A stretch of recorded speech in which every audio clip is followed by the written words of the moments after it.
প্রান্তে প্রান্তে যে মুসলমান আছে সবাইকে আমি ভাই বলে ঘোষণা করলাম, সব মুসলমানের ভাই। তাহলে বলেন আমরা পরস্পর, বলেন ভাই ভাই, কাজে কর্মে নাই নাই, পরস্পর কি কাজে করবে। আপন ভাই সাথে 10 বছর কথা বলে না, 5 বছর কথা বলে না, কেন? কি এক ঝামেলা হয়েছে, বাবার মনে হয় জমিন একটু কি করে দিছে, এখন ভাই ভাইরে দেখতে পারে না।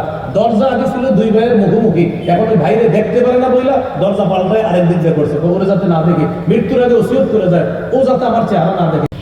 9 নম্বরটা গুরুত্বপূর্ণ, বলেন আপোষের মধ্যে ঝগড়া বিবাদ কমিয়ে আন্তরিকতা বাড়ানো, এটা 9 নম্বর।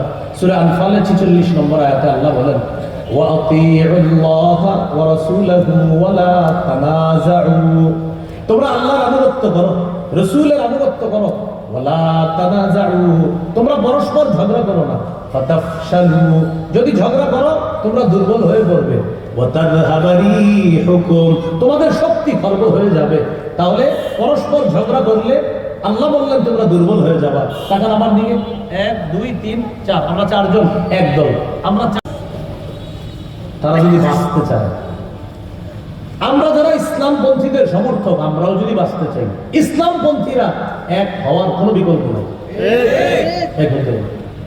ঠিক আছে, আপোষের মধ্যে কিছু মতভেদ আছে, এগুলা মতভেদের জায়গায় রেখেই ইসলাম শব্দটার প্রশ্নে এক হতে হবে। যদি ইসলামপন্থীরা ঘোষণা করে যে আগামী 1 বছর আমরা কোনো ঝগড়া করবো না, সব ইসলামপন্থী আমরা এক প্ল্যাটফর্মে, আগামী 1 বছর কেউ ঝগড়া লাগাইলেও ঝগড়া করবো না আমরা, বাতিলদের এই ঘোষণার 30 সেকেন্ডের মধ্যে সব বাতিলদের মাপ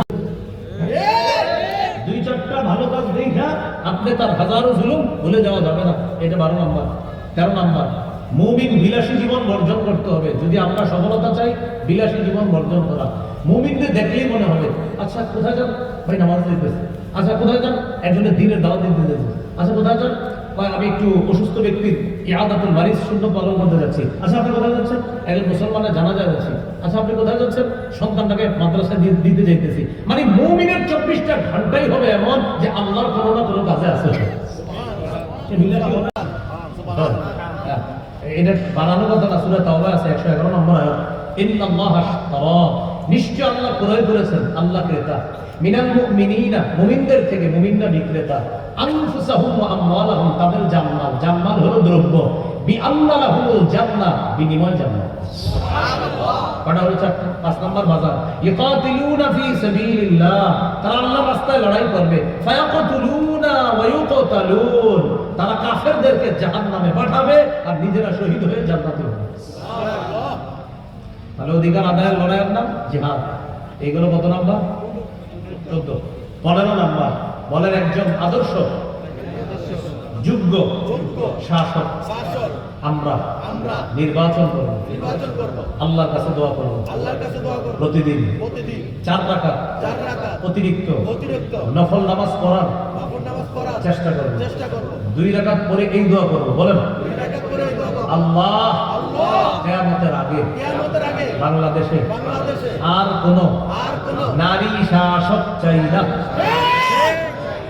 কি চাই না? সবাই বলেন কেন? রাসূলুল্লাহ সাল্লাল্লাহু আলাইহি সাল্লাম বলেন লাইফলিহা কওমুন ওয়াল্লাহু আমরাহুম ইমরাআ, ওই জাতি কিছুতেই সফল হবে না যে জাতি তাদের নেতৃত্বে কোনো নারীকে বসায় দেবে। তাহলে এটা হলো 2 রাকাত পড়া, আর হলো 2 রাকাত, 2 রাকাত।